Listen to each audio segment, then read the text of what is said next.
All right, this is the grand finale of Chapter 12, Section 7. We're going to do a quick review to start.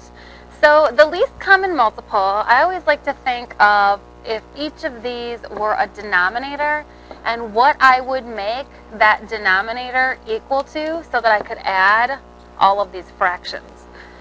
So essentially, if I look at my numbers first, I have a 2 and a 6. That means I want a 6 in every denominator, so I would multiply this by 6, and I would multiply this by 3. And then if you look at your letters, you have an x here and an x squared here. And x squared is the biggest, so everything needs an x squared. The first one would need an x, the second one would need an x squared. So the least common multiple is the denominator here, which is the same in all of them, which is 6x squared. So if we do the same thing with the next problem, this first thing is factorable, p times p minus 4. And this is factorable, p plus 4 times p minus 4. If we want these two to look the same, p needs to be over here, and p minus 4 is the same, and p plus 4 needs to be over here. So this is the same as this, which is our which is our least common multiple. All right, just a review of simplifying. In this first problem, there's no plus or minuses, so nothing is linked. Anything on top cancels with anything on the bottom. So I'm going to go ahead and put the whole numerator together. That's 10x cubed, and the whole denominator is 21y. Nothing cancels, so that is our answer. In the second one, this numerator factors into x plus 3, x minus 3. And I'm going to put that over 1. And I kind of put my line through as well as my divisor because I'm not going to look at x squared minus 9 anymore. Anytime there's a plus, things are linked. They can't just be individually canceled. So we have an x plus 3. And the numerator then is 4 times x minus 3. And the denominator would be 1. I don't need to put the denominator. I could put over 1. It's all the same. And the last one, we do need to factor. So this first thing factors into x minus 6, x plus 5, two numbers that multiply to give you 30, that add to give you negative 1. This is the difference of squares, x plus 1, x minus 1. This is that. And over here, let's take a 4 out. We have x squared minus 5x minus 6. And then this is factorable even more. Two numbers that multiply to give negative 6, that add to give negative 5 are negative 6 and 1. All right, we're going to start canceling. My x minus 6 can be gone. My x minus 1 can be gone. The x plus 1 can be gone. So the entire numerator, what's left is x plus 5. And in the denominator is 4.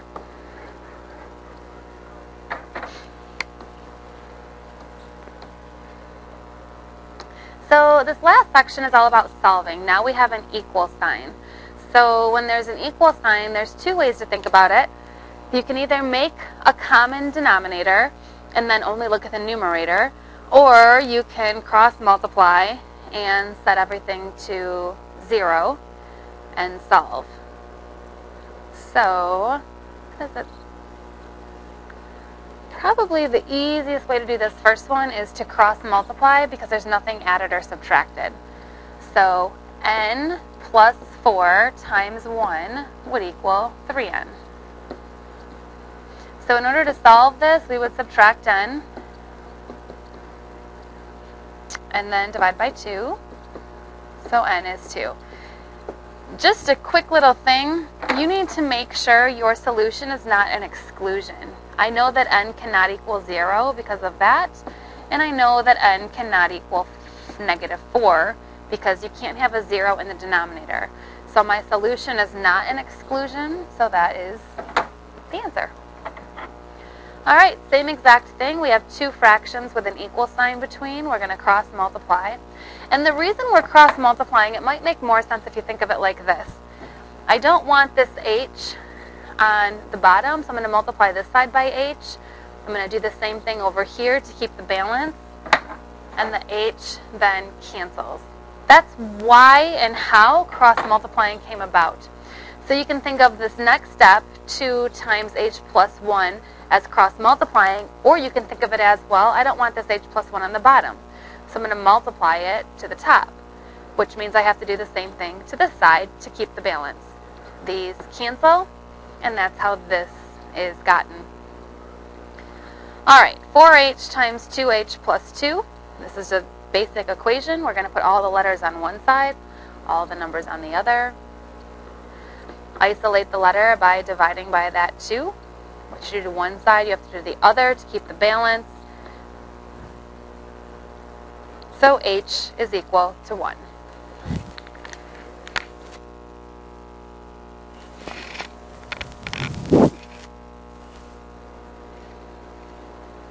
And then again, let's make sure 1 is not an exclusion. H cannot equal negative 1. It doesn't. H cannot equal 0. So we're good.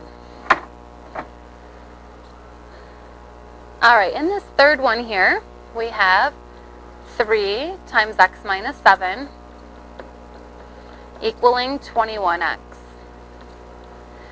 So 3x minus 21 equals 21x. So again, you're going to solve this by putting all of the x's on one side, all of the numbers on the other.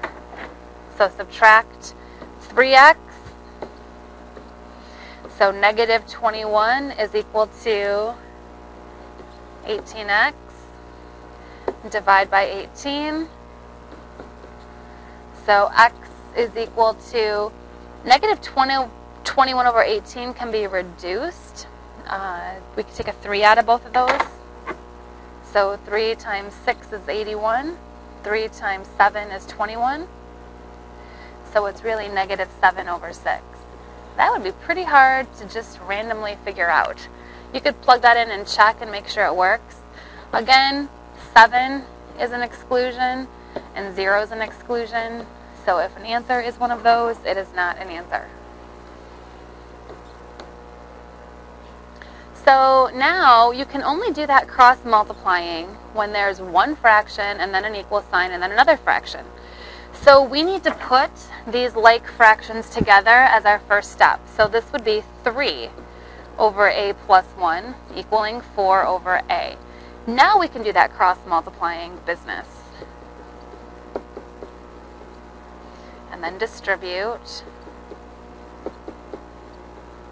And then all of the letters on one side. And you always need to solve for positive a.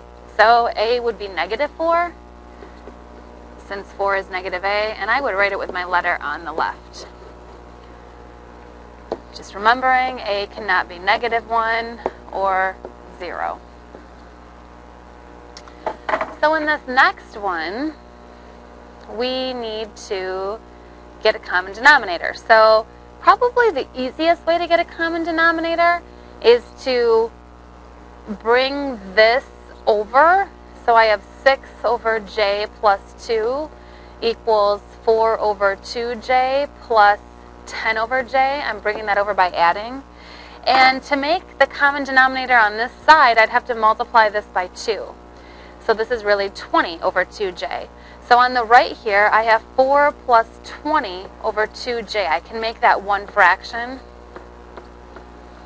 And then since I have one fraction equaling another fraction, I can cross multiply. 4 plus 20 is 24, so if you want to just write 24, it's going to be easier. All right, 24 times j plus 2 equals 6 times 2j. Now, before you go multiplying through, this 24 and this 6 have a 6 that I can take out of them, so I can divide this by 6 and divide this by 6.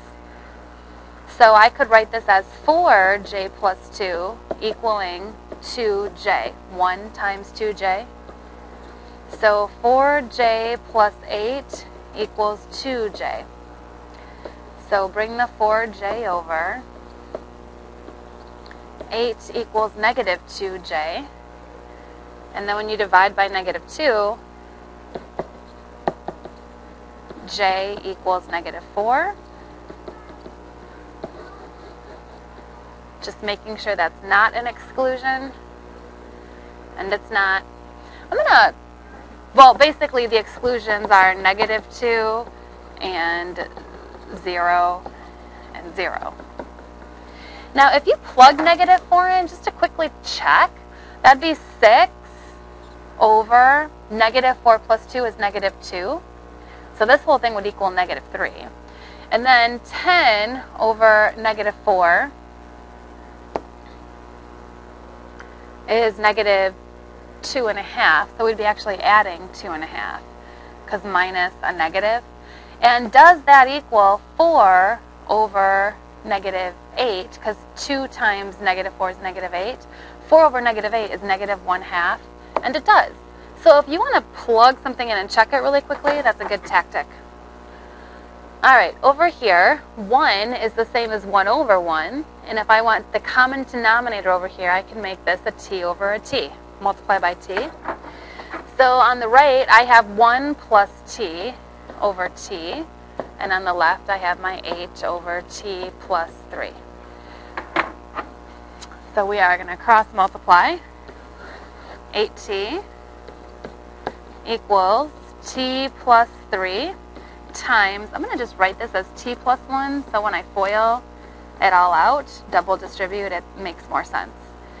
Okay, since I have a squared term, I have to factor the whole thing out, put everything on one side and set it equal to 0 so I can solve.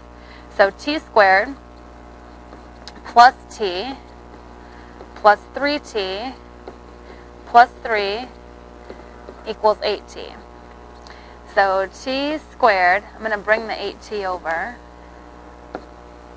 So 4t minus 8t is -4t. And that's factorable. So t minus 1, t minus 3. So I have two possible solutions, 1 and 3. Now just making sure, -3 is an exclusion and 0 is an exclusion. So these two solutions do both work. Sydney mows the lawn in 50 minutes. So it takes her 1 out of 50 to mow the lawn. And Sarah mows the lawn in 40 minutes. And I want to know how long it'll take them to do one lawn. So x over 50 plus x over 40, I need this to be a common denominator. I'm going to multiply this by 4 and this by 5 to get them up to 200. So this is x is like x over 1. So this whole thing is x over 200, 4x over 200, plus 5x over 200, 5x over 200, equaling 1. So 9x over 200 equals 1. So to solve that, we would cross multiply. So 9x equals 200. And then you would isolate the x through division. So 200 divided by 9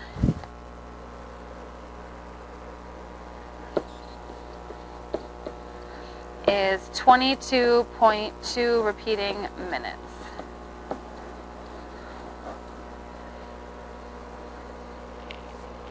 And that makes sense.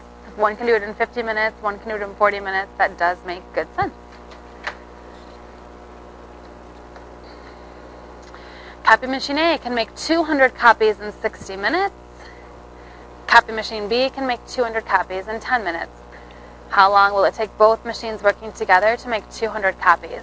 The 200 copies is like one job. So I can write this as one job in 60 minutes and one job in 10 minutes, equaling one job, because it's 200 copies, that's just a job, one full job. So let's multiply this by 6 to get a common denominator. So x over 60 plus 6x over 60 equaling 1. That's 7x over 60 equaling 1. So 7x is equal to 60. Now, we get 8.5714 minutes. Now, this does make sense because if the 1 can do it in 10 minutes, if it has this helper here that takes an hour, this very slow helper, it's going to still take less than 10 minutes because it has a helper. So our number should have been less than 10 minutes. All right, hopefully chapter 12 you're feeling super proud of. And that is all for the day.